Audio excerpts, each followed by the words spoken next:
Good morning, boys and girls. Today's Wednesday. I hope you've had a good week so far. I hope that everything is going great and your mommies and daddies are happy and you're happy too. I'm going to share with you one of our favorite character stories from school. This is our friend Bear. We've read lots of Bear stories. This one's called Bear's Loose Tooth. And this is one that I happen to have here at home that I'd like to share with you. I know we might have even heard it. I think Lexi and Caitlin from our class brought this book in to share, and we might have read it at one point, but we're going to hear it again just because it's a fun story about Bear. So Bear's Loose Tooth by Karma Wilson and Jane Chapman. After we read, I will talk to you a little bit about what's happening today for our learning and send you off to have the best day ever. Bear's Loose Tooth by Karma Wilson.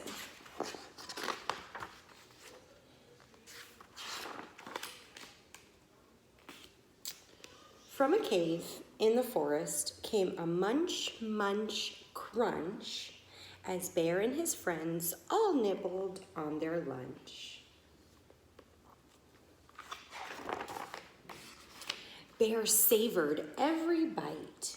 He gulped and he gobbled, then there in his mouth something wiggled and wobbled.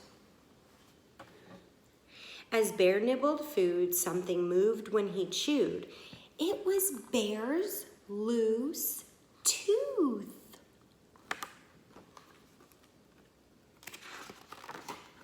Bear pointed in his mouth and he said, "Oh dear, my tooth feels funny. It's this one, right here."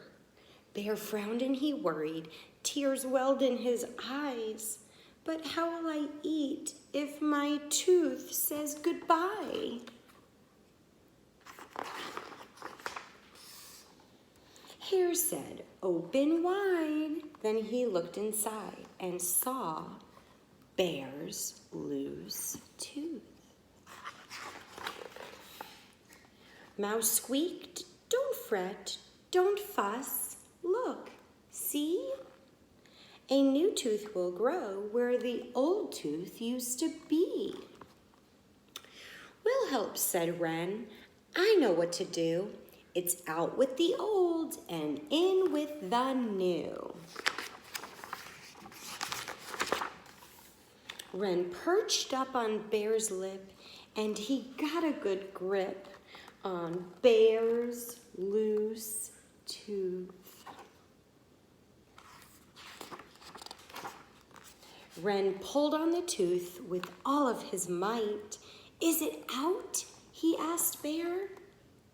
But it stayed stuck tight. "I'm a bit too small for the job," said Wren. So Owl grabbed the tooth, but the tooth stayed in. Badger said, "I'll try," and he gave a big pry on Bear's loose tooth. Would you let so many people touch your wiggly tooth? I wouldn't. They all took a turn, but the tooth wouldn't budge. Then Bear used his tongue and he gave it a nudge. His tooth wiggled to and fro. Then what do you know? Bear's tooth fell out.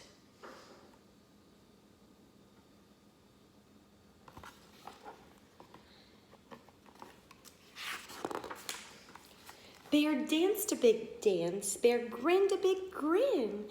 Bear held up his tooth and he showed all his friends. Bear looked in the mirror and he laughed at his smile. A new tooth would come, but it could take a while. That night in bed, right next to his head, lay Bear's loose tooth. Can you see it on the plate? While he slept and he snored, a fairy fluttered in, and she left blueberries where Bear's tooth had been. Does the tooth fairy come to your house? Does the tooth fairy leave you blueberries? Maybe the tooth fairy leaves you money. He woke up in the morning and found the sweet treat. Bear's friends came for breakfast. They sat down to eat. Bear gulped and he gobbled, and he felt something wobble. Uh-oh. Bear's loose tooth. He's gonna have another one, I think.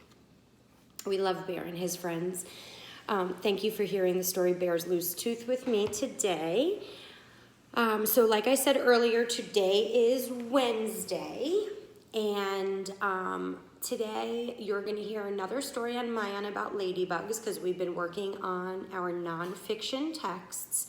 So once you listen to that story, it's a different one than the other day. So once you listen to that, you're going to use our sketch a word, just like we would do at school. I uploaded a copy of Sketch a Word to our Edsby page. So tell mommy all you have to do is print it, and you can draw a picture for each word to tell what it means. Make sure, I know your illustrations are great, but make sure you're adding some labels also so we're able to see what you're actually drawing, okay? And for math, you're counting by tens to 100, which I know we've had lots of fun with that in the past. So make sure you keep practicing your counting, doing a Pearson lesson, and working on your vocabulary today for the ladybug story. That's it, just 2 things. Make sure you're doing your best job for mommy and daddy, and you're helping, and you're being good listeners, and I hope you're having fun at home. I miss you, and I hope I get to see you soon, but in the meantime, be the best you can be, okay? All right, we'll see you next time. Bye.